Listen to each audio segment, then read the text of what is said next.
Good morning students. I hope all of you are done with your fill up and true false of chapter 4 pollination as I have given in the homework. So today let's match your answer with mine. Let's start. First test yourself. First one. Okay. Fill in the blanks. First question is the transfer of pollen grain from anther to stigma is called pollination. As all of you know the definition of pollination, transfer of pollen grain from anther to stigma. Okay. Now the second one is two types of pollination are, as all of you already know, there are two types of pollination. First one is self pollination and second one is cross pollination. So the two types of pollination are self and cross pollination. Now third number question, natural agent of pollination are wind and water.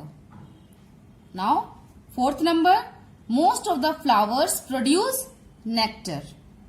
Most of the flower produce nectar. Fifth number, dash and dash carry nectar. Butterfly and bees carry nectar. Okay. Now exercise fill-ups. Okay. A number.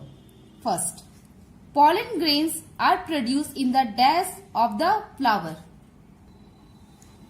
Pollen grains are produced in the anther of the flower. Then transfer to the stigma of flower. Okay. So pollen grains are produced in the anther of the flower. Second one is pollination is transferred from pollen grains from anther to stigma of the flower. So pollen is transferred of pollen grains from anther to stigma. Third question is, in self-pollination, transference of pollen grain occurs in the same flower. In the same flower. Okay. Now, factors which help in transfer of pollen grains are called agents of pollination. Now, fifth number, in wind pollination, pollen grains are dash and dash. As we know, in wind pollination, pollen grains are generally light and dry. I hope this is clear. Now, B number, right, true or false. First number, in Vallisneria, male flower is submerged in water. It is true. Male flower submerged inside the water.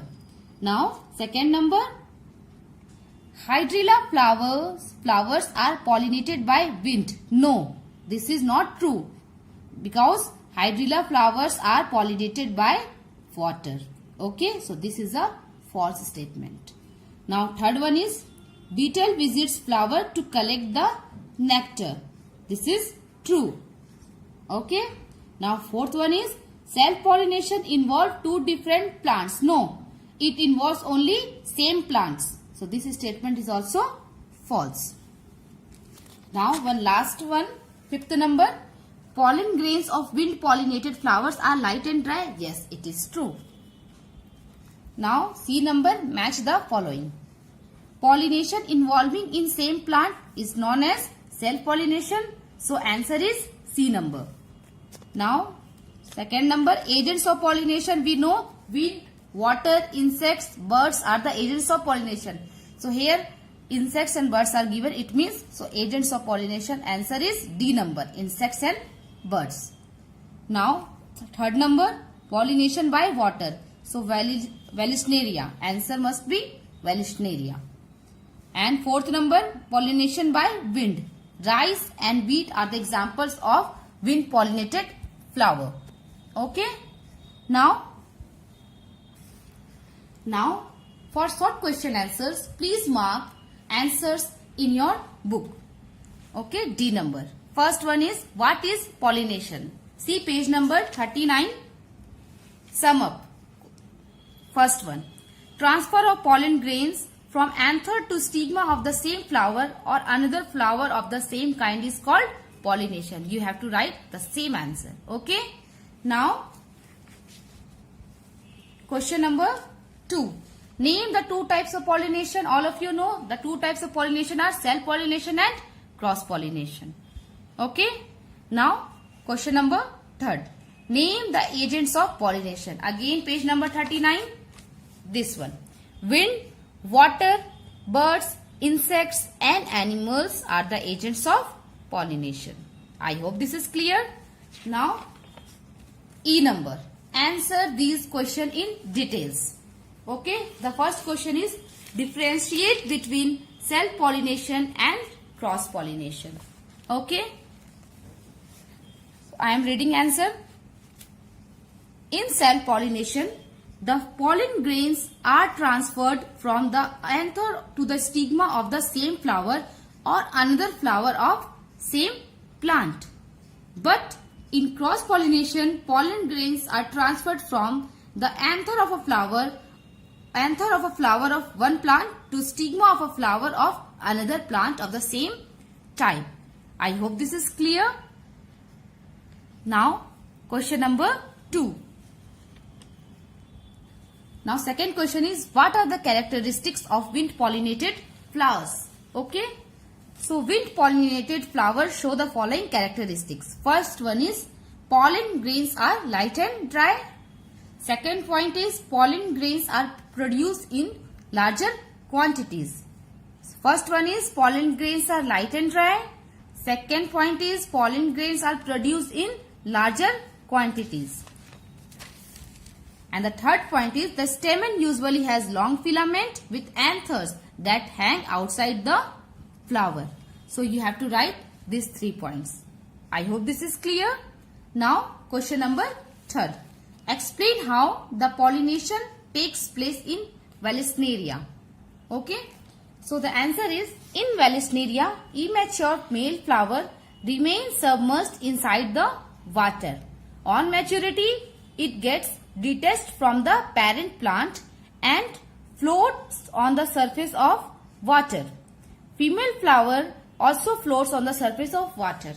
When male flower moving along the water current comes in contact with the female flower, pollen grains from the male flower get transferred from the anther to the stigma of the female flower.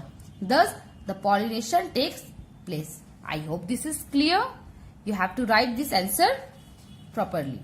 Okay. Now, question number 4. Now, question number 4.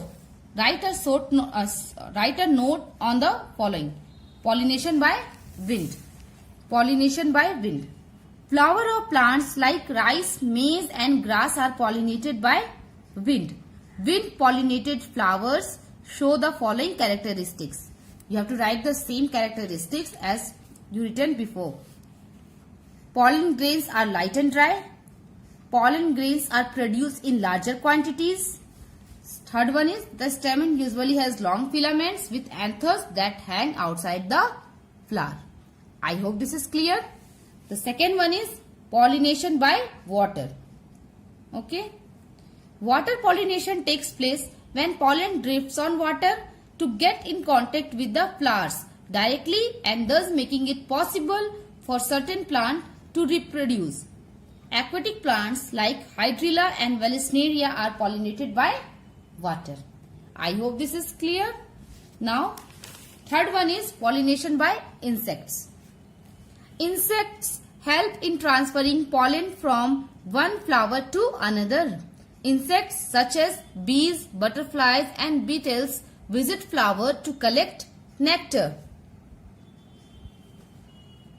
While feeding on nectar, pollen grains get stuck to their body parts. When they visit another flower, pollen grains get transferred to the stigma of that flower. Now, last one is pollination by animals. Birds, squirrels and bats also act as agents of pollination. In such cases, flowers are usually large and brightly colored. For example, birds bring pollination in a silk cotton or Bombec ceiba tree. I hope this is clear. So now your work is to write question answer in good handwriting. Thank you.